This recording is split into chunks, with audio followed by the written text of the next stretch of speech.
အသက်18နှစ်အရွယ်မှာလမ်းဘေးမှာဘယ်သူမှမလိုချင်လို့ပြစ်ထားတဲ့မိန်းကလေးတယောက်ကိုကျွန်တော်ကောက်ယူဆောက်ရှောက်ခဲ့ဘူးတယ်။သူမရဲ့အိတ်ဆက်နေတဲ့နှလုံးသားကိုနှွေးထွေးလာအောင်ကျွန်တော်အကြာကြီးစူးစမ်းခဲ့ပေမဲ့မအောင်မြင်ခဲ့ဘူး။နောက်ပိုင်းသူမရဲ့ဝိုင်မွန်းလိုက်လို့ခေါ်တဲ့စိတ်ကူးရင်ချစ်သူပေါ်လာတော့မှပဲသူမမှလည်းနူးညံ့တဲ့အချမ်းတစ်ခုရှိနေသေးတယ်ဆိုတာကျွန်တော်သိလိုက်ရတယ်။ဒါပေမဲ့အဲ့ဒီနူးညံ့မှုတွေကကျွန်တော်အတွက်မဟုတ်ခဲ့ဘူးလေ။သူမလက်ကိုလှုပ်ပေးလိုက်တဲ့နေ့ကခဏလေးသွားပြီးပြန်လာခဲ့မယ်လို့ကျွန်တော်လိမ်ညာခဲ့တယ်။ဒါပေမဲ့အဲ့ဒီနောက်ပိုင်းကျွန်တော်ဘယ်တော့မှပြန်မလာခဲ့တော့ဘူး။9နှစ်အကြာရုပ်ရှင်ရိုက်ကွင်းတစ်ခုမှာကျွန်တော်တို့ပြန်ဆုံကြတယ်။အခုဆိုရင်သူမကနာမည်ကြီးတယောက်ဆောင်မင်းသမီးတယောက်ဖြစ်နေပြီးသူမကကျွန်တော်ကိုပြန်ဖမ်းဆီးထားပြီးမေးခဲ့တယ်မင်းခဏသွားမယ်ဆိုပြီး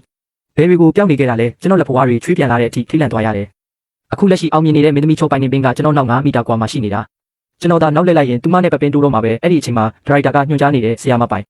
နောက်တစ်ခန်းကရီးစားဟောင်းနဲ့ပြန်ဆုံတဲ့အခန်းတော့အဲ့ဒီမှာလွှမ်းဆွတ်တတဲ့ခန်းစားချက်လေးတွေပါရမယ်ပိုင်နေပင်ကအေးဆက်ဆက်နဲ့လှောင်ရဲလိုက်ပြီးလွှမ်းဆွတ်ရမယ်မလိုဘူးထင်တယ်လမ်းခွဲပြီးသားရီးစားဟောင်းတယောက်ကိုဘာတွေလွှမ်းစရာရှိမှလဲသူမရဲ့အတန်ကအရင်တိုင်းပဲအေးဆက်ပြတ်သားနေတော့အသက်18နှစ်တုန်းကလည်းဒီအတန်နဲ့ပဲကျွန်တော်ကိုရှောင်းယူလို့ခေါ်ခဲ့တာကျွန်တော်ကတော့သူမရှိကနေမြန်မြန်လို့အောင်ပြေးဖို့ပဲကြိုးစားနေတာပေါ့ဒါပေမဲ့လုတ်ဖို့ကိုင်ဖက်တယောက်ကအကျဲကြီးအော်ခေါ်လိုက်တယ်ရှောင်းယူပစ္စည်းတွေရှာတွေ့ပြီလားပတ်ဝန်းကျင်တစ်ခုလုံးရုတ်တရက်တိတ်ဆိတ်သွားတယ်ကျွန်တော်လည်းကြောက်ကြောက်လန့်လန့်နဲ့ပစ္စည်းတွေပိုက်ပြီးပြေးထွက်ခဲ့လိုက်တာပေါ့သူမကျွန်တော်နောက်ကိုလိုက်မလာဘူးကြားသွားလားမကြားသွားလားတော့မသိပေမဲ့သူမဂယုမဆိုင်တာလည်းဖြစ်နိုင်ပါတယ်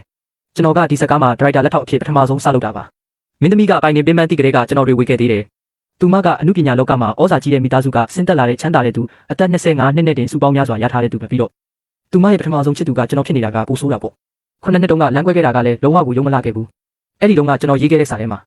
မင်းကချမ်းသာတဲ့သူမှန်းကတိလို့သတင်းလိုက်ဖို့ချင်းကပ်ခဲ့တာတကယ်တော့မင်းလိုမင်းကလေးမျိုးကိုငါတစ်စက်မှမချစ်ဘူးဆိုပြီးရေးရင်တီးတီးပြုတ်ခဲ့တာလေတကယ်တော့ကျွန်တော်ကသူမကိုအရန်ကြောက်တာပါအခုဆိုရင်ကျွန်တော်ပုံစံကအရင်လိုပိန်ပိန်ညောင်ညောင်ကောင်းလေးမဟုတ်တော့ပဲချုံမောတဲ့လူငယ်တစ်ယောက်ဖြစ်နေပြီမို့သူမမှတ်မိမှာမဟုတ်ဘူးလို့ကိုအားပေးနေမိတယ်ရိုက်ကွင်းကအရန်ဆူညံနေလို့လှေကားခွင်ထဲမှာသွားနာနေလို့မောင်မဲနေတဲ့လှေကားကြားထဲမှာပိုင်နေမင်းရက်နေတာကိုတွေ့လိုက်ရတယ်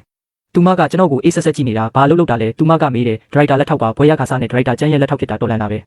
အသက်ဘယ်လောက်လဲ25ပါသူမကခက်ပြုံးပြုံးနဲ့ငါတို့အသက်တူတူပဲကိုဘာလို့ငါ့ကိုဆရာမလို့ခေါ်နေတာလဲကျွန်တော်လည်းကြောက်ကြောက်နေပဲပိုင်ကျွန်တော်သွားခွင့်ပြုပါဦးလို့ပြောပြီးထွက်ဖို့ပြင်လိုက်တယ်ဒါပေမဲ့သူမကထပ်တားပြန်တယ်ခဏနေဦးမင်းနာမည်ဘယ်သူလဲဖန်ချမ်းပါ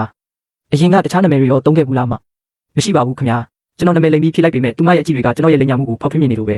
9နှစ်ကြာပြတ်ကွယ်သွားခဲ့တဲ့ကျွန်တော်ကိုသူမတကယ်ပဲမမှတ်မိတာလားဒါမှမဟုတ်တိလျက်နဲ့ကစားနေတာလား